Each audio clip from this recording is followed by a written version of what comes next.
नमस्कार दोस्तों, आइए सुनते हैं मुंशी प्रेमचंद द्वारा लिखी कहानी आंसुओं की होली।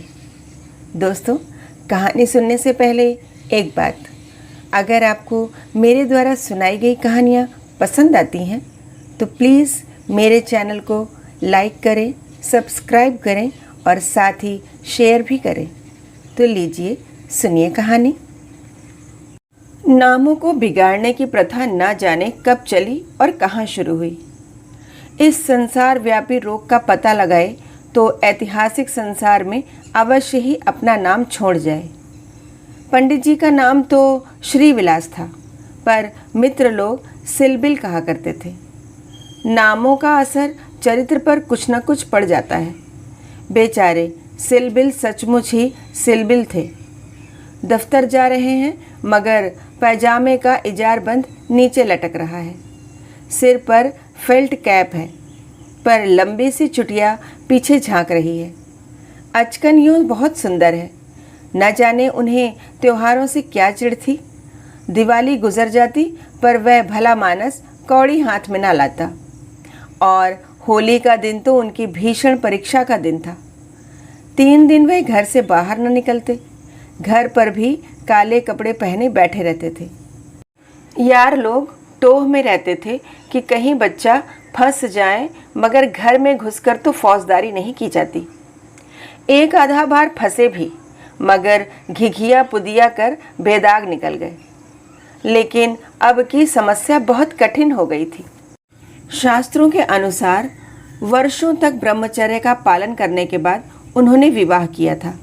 ब्रह्मचर्य के परिपक्व होने में जो थोड़ी बहुत कसर रही, वह 3 वर्ष के गौने की मुद्दत ने पूरी कर दी। यद्यपि स्त्री से कोई शंका न थी, तथापि वह औरतों को सिर चढ़ाने के हामी न थे। इस मामले में उन्हें अपना वही पुराना धुराना ढंग पसंद था। बीबी को जब कसकर डांट दिया तो उसकी मजाल है कि रंग हाथ से छुए। विपत्ति यह थी कि ससुराल के लोग भी होली मनाने आने वाले थे। पुरानी मसल है, बहन अंदर तो भाई सिकंदर। इन सिकंदरों के आक्रमण से बचने का उन्हें कोई उपाय न सूझता था। मित्र लोग घर में न जा सकते थे, लेकिन सिकंदरों को कौन रोक सकता है। स्त्री ने आंख फाड़कर कहा, अरे भैया, क्या सचमुच रंग न घर लाओगे? यह कैसी होली है बाबा? सिलबिल ने त्योरियां चढ़ाकर कहा, बस मैंने एक बार कह दिया और बात दोहराना मुझे पसंद नहीं। घर में रंग नहीं आएगा और ना कोई छुएगा। मुझे कपड़ों पर लाल छींटे देखकर मचली आने लगती है। हमारे घर में ऐसा ही होली होती थी। स्त्री ने सिर झुकाकर कहा, तो ना लाना रंग संग। मुझे रंग लेकर क्या करना है? जब तुम ही रंग न छुओगे तो मैं कैसे छू सकती हूँ? सिलबिल ने प्रसन्न होकर कहा, निसंदेह यही साध्वी स्त्री का धर्म है, लेकिन भैया तो आने वाले हैं, वह क्यों मानेंगे? उनके लिए भी मैंने एक उपाय सोच लिया है। उसे सफल बनाना तुम्हारा काम है। मैं बीमार बन जाऊंगा, एक चादर ओढ़कर लेट रहूंगा। तुम कहना इन्हें ज्वर आ गया, बस चलो छुट्टी हुई। स्त्री ने आंख नचाकर कहा, है नौज, कैसी बातें मुंह से निकालते हो। ज्वर जाए मुर्दई के घर, यहाँ आए तो मुंह झुलस दूँ निगोड़े का। तो फिर दूसरा उपाय ही क्या है? तुम ऊपर वाली छोटी कोठरी में छिप रहना। मैं कह दूंगी उन्होंने जुलाब लिया है। बाहर निकलेंगे तो हवा लग जाएगी। पंडित जी खिल उठे, बस बस यही सबसे अच्छा। 1379 होली का दिन है। बाहर हाहाकार मचा हुआ है। पुराने ज़माने में अबीर और गुलाल के सिवा और कोई रंग न खेला जाता था। अब नीले, हरे, काले सभी रंगों का मेल हो गया है, और इस संगठन से बचना आदमी के लिए तो संभव नहीं। हाँ, देवता बचे। सिलबिल के दोनों साले मोहल्ले भर के मर्दों, औरतों, बच्चों और बूढ़ों का निशाना बने हुए थे। बाहर के दीवाने खाने के फर्श, दीवारें, यहाँ तक कि तस्वीरें भी रंग उठी थीं। घर में भी यही हाल था। मोहल्ले की नंदें भला कब मानने लगी थीं, पर नाला तक रंगीन हो गया था। बड़े साले ने पूछा, क्यों रे चंपा, क्या सचमुच उनकी तबीयत अच्छी नहीं? खाना खाने भी ना आए? चंपा ने सिर झुकाकर कहा, हाँ भैया, रात ही से पेट में कुछ दर्द होने लगा। डॉक्टर ने हवा में निकलने को मना कर दिया है। ज़रा देर बाद छोटे साले ने कहा, क्यों जीजी, क्या भाई साहब नीचे नहीं आएंगे? ऐसी भी क्या बीमारी है, कहो तो ऊपर जाकर दिखाऊं? चंपा ने उसका हाथ पकड़कर कहा, नहीं नहीं, ऊपर मत जाइए, वह रंग वंग न खेलेंगे। डॉक्टर ने हवा में निकलने को मना कर दिया है। दोनों भाई हाथ मलकर रह गए। सहसा छोटे भाई को एक बात सूझी, जीजा जी के कपड़ों के साथ क्यों ना होली खेलें, वे तो नहीं बीमार हैं। बड़े भाई के मन में यह बात बैठ गई। बहन बेचारी अब क्या करती? सिकंदरों ने कुंजियां उसके हाथ से ली और सिलबिल के सारे कपड़े निकाल निकाल कर रंग डाले, रुमाल तक न छोड़ा। जब चंपा ने उन कपड़ों को आंगन में अलगनी पर सूखने को डाल दिया तो ऐसा जान पड़ा मानो किसी रंगरेज ने ब्याह के जोड़े रंगे हों। सिलबिल ऊपर बैठे बैठे यह तमाशा देख रहे थे, पर जबान न खोलते थे। छाती पर सांप सा लौट रहा था। सारे कपड़े खराब हो गए, दफ्तर जाने को भी कुछ न बचा। इन दुष्टों को मेरे कपड़ों से न जाने क्या बैर था। घर में नाना प्रकार के स्वादिष्ट व्यंजन बन रहे थे। मोहल्ले की एक ब्राह्मणी के साथ चंपा भी जुट गई थी। दोनों भाई और कई अन्य सज्जन आंगन में भोजन करने बैठे तो बड़े साले ने चंपा से पूछा, कुछ उनके लिए भी खिचड़ी बिचड़ी बनाई है? पूरियां तो बेचारे आज खा न सकेंगे। चंपा ने कहा, अभी तो नहीं बनाई, अब बना लूँगी। वाह रे तेरी अकल, अभी तक तुझे इतनी फिक्र नहीं कि वह बेचारे खाएंगे क्या? तू तो इतनी लापरवाह कभी न थी। जा निकाल ला जल्दी से चावल और मूंग की दाल। लीजिए, खिचड़ी पकने लगी। इधर मित्रों ने भोजन करना शुरू किया। सिलबिल ऊपर बैठे अपनी किस्मत को रो रहे थे। उन्हें इस सारी विपत्ति का एक ही कारण मालूम होता था, विवाह। चंपा ना आती तो ये साले क्यों आते? कपड़े क्यों खराब होते? होली के दिन मूंग की खिचड़ी क्यों खाने को मिलती? मगर अब पछताने से क्या होता है? जितनी देर में लोगों ने भोजन किया उतनी देर में खिचड़ी तैयार हो गई। बड़े साले ने खुद चंपा को ऊपर भेजा कि खिचड़ी की थाली ऊपर दे आए। सिलबिल ने थाली की ओर कुपित नेत्रों से देखकर कहा, इसे मेरे सामने से हटा ले जा। क्या आज उपवास ही करेंगे? तुम्हारी यही इच्छा है तो यही सही। मैंने क्या किया? सवेरे से जुटी हुई हूँ। भैया ने खुद खिचड़ी डलवाई और मुझे यहाँ भेजा। हाँ, वह तो मैं देख रहा हूँ कि मैं घर का स्वामी नहीं, सिकंदरों ने उस पर कब्जा जमा लिया है। मगर मैं यह नहीं मान सकता कि तुम चाहती तो और लोगों के पहले ही मेरे पास थाली ना पहुँच जाती। मैं इसे पतिव्रत धर्म के विरुद्ध समझता हूँ। और क्या कहूँ? तुम तो देख रहे थे कि दोनों जन मेरे सिर पर सवार थे। अच्छी दिल लगी है कि और लोग तो समोसे और खस्ते उड़ाएं और मुझे मूंग की खिचड़ी दी जाए। वाह रे नसीब! तुम इसे 2-4 कौर खा लो, मुझे ज्यों ही अवसर मिलेगा दूसरी थाली लाऊंगी। सारे कपड़े रंगवा डाले। दफ्तर कैसे जाऊंगा? यह दिल लगी मुझे ज़रा भी नहीं भाती। मैं इसे बदमाशी कहता हूँ। तुमने संदूक की कुंजी क्यों दे दी? क्या मैं इतना पूछ सकता हूँ? ज़बरदस्ती छीन ली। तुमने सुना नहीं? करती क्या? अच्छा, जो हुआ सो हुआ। वह थाली ले जा। समझना तो दूसरी थाली लाना, नहीं तो आज व्रत ही सही। एकाएक पैरों की आहट पाकर सिलबिल ने सामने देखा तो दोनों साले आ रहे हैं। उन्हें देखते ही बेचारे ने मुंह बना लिया, चादर से शरीर ढक लिया और कराहने लगे। बड़े साले ने कहा, कहिए कैसी तबीयत है? थोड़ी सी खिचड़ी खा लीजिए। सिलबिल ने मुंह बनाकर कहा, अभी तो कुछ खाने की इच्छा नहीं है। नहीं, उपवास करना तो हानिकर होगा, खिचड़ी खा लीजिए। बेचारे सिलबिल ने मन में इन दोनों शैतानों को खूब कोसा और विष की भांति खिचड़ी कंठ के नीचे उतारी। आज होली के दिन खिचड़ी ही भाग्य में लिखी थी। जब तक सारी खिचड़ी समाप्त न हो गई, दोनों वहां डटे रहे। मानो जेल के अधिकारी किसी अनशन व्रतधारी कैदी को भोजन करा रहे हों।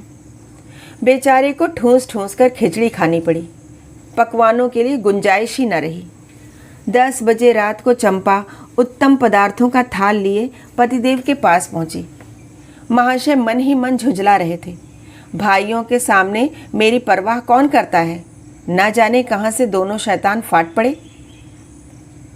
दिन भर उपवास कराया और अभी तक भोजन का कहीं पता नहीं। बारे चंपा को थाल लाते देखकर कुछ अग्नि शांत हुई। बोले, अब तो बहुत सवेरा है, 1-2 घंटे बाद क्यों ना आई? चंपा ने सामने थाली रखकर कहा, तुम तो न हारी ही मानते हो न जीती।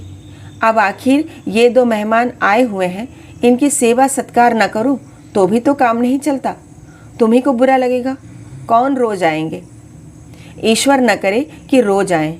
यहाँ तो एक ही दिन में बधिया बैठ गई। थाल की सुगंध में तरबतर चीज़ें देखकर सहसा पंडित जी के मुखारविंद पर मुस्कान की लाली दौड़ गई। एक एक चीज़ खाते थे और चंपा को सराहते थे। सच कहता हूँ चंपा, मैंने ऐसी चीज़ें कभी नहीं खाई थी। हलवाई साला क्या बनाएगा? जी चाहता है कुछ इनाम दूँ। तुम मुझे बना रहे हो? क्या करूँ, जैसा बनाना आता है बना लाई। नहीं जी, सच कह रहा हूँ। मेरी तो आत्मा तक तृप्त हो गई। आज मुझे ज्ञात हुआ कि भोजन का संबंध उदर से इतना नहीं जितना आत्मा से है। बतलाओ क्या इनाम दूँ? जो मांगू वह दोगे? दूंगा, जनेऊ की कसम खाकर कहता हूँ। ना दो तो मेरी बात जाए। कहता हूँ भाई, अब कैसे कहूँ? क्या लिखी पढ़ी कर दूँ? अच्छा तो मांगती हूँ, मुझे अपने साथ होली खेलने दो। पंडित जी का रंग उड़ गया। आंख फाड़कर बोले, होली खेलने दूँ? मैं तो होली खेलता नहीं, कभी नहीं खेला। होली खेलना होता तो घर में छिपकर क्यों बैठता? और के साथ मत खेलो, लेकिन मेरे साथ तो खेलना ही पड़ेगा। यह मेरे नियम के विरुद्ध है। जिस चीज़ को अपने घर में उचित समझूं, उसे किस न्याय से घर के बाहर अनुचित समझूं? सोचो। चंपा ने सिर नीचा करके कहा, घर में ऐसी कितनी बातें उचित समझते हो जो घर के बाहर करना अनुचित ही नहीं, पाप भी है। पंडित जी झेपते हुए बोले, अच्छा भाई, तुम जीती, मैं हारा। अब मैं तुमसे यही दान मांगता हूँ। पहले मेरा पुरस्कार दे दो, पीछे मुझसे दान मांगना। यह कहते हुए चंपा ने लोटे का रंग उठा लिया और पंडित जी को सिर से पांव तक नहला दिया। जब तक वह उठकर भागे, उसने मुट्ठी भर गुलाल लेकर सारे मुंह में पोत दिया। पंडित जी रोनी सूरत बनाकर बोले, अभी और कसर बाकी हो तो वह भी पूरी कर लो। मैं जानता था कि तुम मेरी आस्तीन का सांप बनोगी। अब और कुछ रंग बाकी नहीं रहा। चंपा ने पति के मुख की ओर देखा तो उस पर मनोवेदना का गहरा रंग झलक रहा था। पछताकर बोली, क्या तुम सचमुच बुरा मान गए हो? मैं तो समझती थी कि तुम केवल मुझे चिढ़ा रहे हो। श्रीविलास ने कांपते हुए सर में कहा, नहीं चंपा, मुझे बुरा नहीं लगा। हाँ, तुमने मुझे उस कर्तव्य की याद दिला दी जो मैं अपनी कायरता के कारण भूल बैठा था। वह सामने जो चित्र देख रही हो, वे मेरे परम मित्र मनहर नाथ का है, जो अब संसार में नहीं है। तुमसे क्या कहूँ, कितना सरस, कितना भावुक, कितना साहसी आदमी था। देश की दशा देख देख कर उसका खून जलता रहता था, पर वह उसी उम्र में अपने जीवन का मार्ग निश्चित कर चुका था। सेवा करने का अवसर पाकर वह इस तरह उसे पकड़ता था मानो संपत्ति हो। जन्म का विरागी था, वासना तो उसे छू ही न गई थी। हमारे और साथी सैर सपाटे करते थे, पर उसका मार्ग सबसे अलग था। सत्य के लिए प्राण देने को तैयार। कहीं अन्याय देखा और भवें तन गई, कहीं पत्रों में अत्याचार की खबर देखी और चेहरा तमतमा उठा। ऐसा तो मैंने आदमी ही नहीं देखा। ईश्वर ने अकाल ही बुला लिया, नहीं तो वह मनुष्यों में रत्न होता। किसी मुसीबत के मारे का उद्धार करने को अपने प्राण हथेली पर लिए फिरता था। स्त्री जाति का इतना आदर और सम्मान कोई क्या करेगा? स्त्री उसके लिए पूजा और भक्ति की वस्तु थी। 5 वर्ष हुए यही होली का दिन था। मैं भंग के नशे में चूर, रंग में सिर से पांव तक नहाया हुआ उसे गाना सुनने के लिए बुलाने गया तो देखा कि वह कपड़े पहने कहीं जाने को तैयार है। पूछा, कहाँ जा रहे हो? उसने मेरा हाथ पकड़कर कहा, तुम अच्छे वक्त पर आ गए, नहीं तो मुझे जाना पड़ता। एक अनाथ बुढ़िया मर गई है, कोई उसे कंधा देने वाला नहीं मिलता। कोई किसी मित्र से मिलने गया हुआ है, कोई नशे में चूर पड़ा हुआ है, कोई मित्रों की दावत कर रहा है, कोई महफिल सजाए बैठा है, कोई लाश को उठाने वाला नहीं। ब्राह्मण स्त्री उस चमारिन की लाश कैसे छुएंगे? उनका तो धर्म भ्रष्ट होता है, कोई तैयारी नहीं होता। बड़ी मुश्किल से 2 कहार मिले हैं, एक मैं हूँ, चौथे आदमी की कमी थी, सो ईश्वर ने तुम्हें भेज दिया। चलो चले। हाय, अगर मैं जानता कि यह प्यारे मनहर का आदेश है तो आज मेरी आत्मा को इतनी ग्लानि न होती। मेरे घर कई मित्र आए हुए थे, गाना हो रहा था। उस वक्त लाश उठाकर नदी जाना मुझे अप्रिय लगा। बोला, इस वक्त तो भाई मैं नहीं जा सकूंगा, घर पर मेहमान बैठे हुए हैं, मैं तुम्हें बुलाने आया था। मनहर ने मेरी ओर तिरस्कार के नेत्रों से देखकर कहा, अच्छी बात है, तुम जाओ, मैं और कोई साथी खोज लूँगा। मगर तुमसे मुझे ऐसी आशा न थी। तुमने भी वही कहा जो तुमसे पहले औरों ने कहा था। कोई नई बात नहीं थी। अगर हम लोग अपने कर्तव्य को भूल न गए होते तो आज यह दशा ही क्यों होती? ऐसी होली को धिक्कार है। त्योहार तमाशा देखने, अच्छी अच्छी चीज़ें खाने और अच्छे अच्छे कपड़े पहनने का नाम नहीं है। यह व्रत है, तप है। अपने भाइयों से प्रेम और सहानुभूति करना ही त्योहार का खास मतलब है। और कपड़े लाल करने के पहले खून को लाल कर लो, सफ़ेद खून पर यह लाली शोभा नहीं देती। यह कहकर वह चला गया। मुझे उस वक्त यह फटकारें बहुत बुरी मालूम हुई। अगर मुझ में वह सेवा भाव न था तो उसे मुझे धिक्कारने का कोई अधिकार न था। घर चला आया, पर वे बातें बराबर मेरे कानों में गूंजती रहीं। होली का सारा मज़ा बिगड़ गया।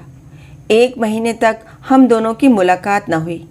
कॉलेज इम्तहान की तैयारी के लिए बंद हो गया था, इसलिए कॉलेज में भी भेंट न होती थी। मुझे कुछ खबर नहीं वह कब और कैसे बीमार पड़ा, कब अपने घर गया। सहसा एक दिन मुझे उसका एक पत्र मिला। हाय, उस पत्र को पढ़कर आज भी छाती फटने लगती है। श्रीविलास एक क्षण तक गला रुक जाने के कारण बोल ना सके। बोले, किसी दिन तुम्हें फिर दिखाऊंगा। लिखा था, मुझसे आखिरी बार मिल जा, अब शायद इस जीवन में भेंट न हो। खत मेरे हाथ से छूटकर गिर पड़ा। उसका घर मेरठ के ज़िले में था। दूसरी गाड़ी जाने में आधा घंटे की कसर थी। तुरंत चल पड़ा, मगर उसके दर्शन न बदे थे। मेरे पहुंचने के पहले ही वह सिधार चुका था। चंपा, उसके बाद मैंने होली नहीं खेली। होली ही नहीं, और सभी त्योहार छोड़ दिए। ईश्वर ने शायद मुझे क्रिया की शक्ति नहीं दी। अब बहुत चाहता हूँ कि कोई मुझसे सेवा का काम ले। खुद आगे नहीं बढ़ सकता, लेकिन पीछे चलने को तैयार हूँ। पर मुझसे कोई काम लेने वाला भी नहीं। लेकिन आज वह रंग डालकर तुमने मुझे उस धिक्कार की याद दिला दी। ईश्वर मुझे ऐसी शक्ति दे कि मैं मन में ही नहीं, कर्म में भी मनहर बनूं। यह कहते हुए श्रीविलास ने तश्तरी से गुलाल निकाला और उसे चित्र पर छिड़क कर प्रणाम किया। कहानी सुनने के लिए बहुत बहुत धन्यवाद।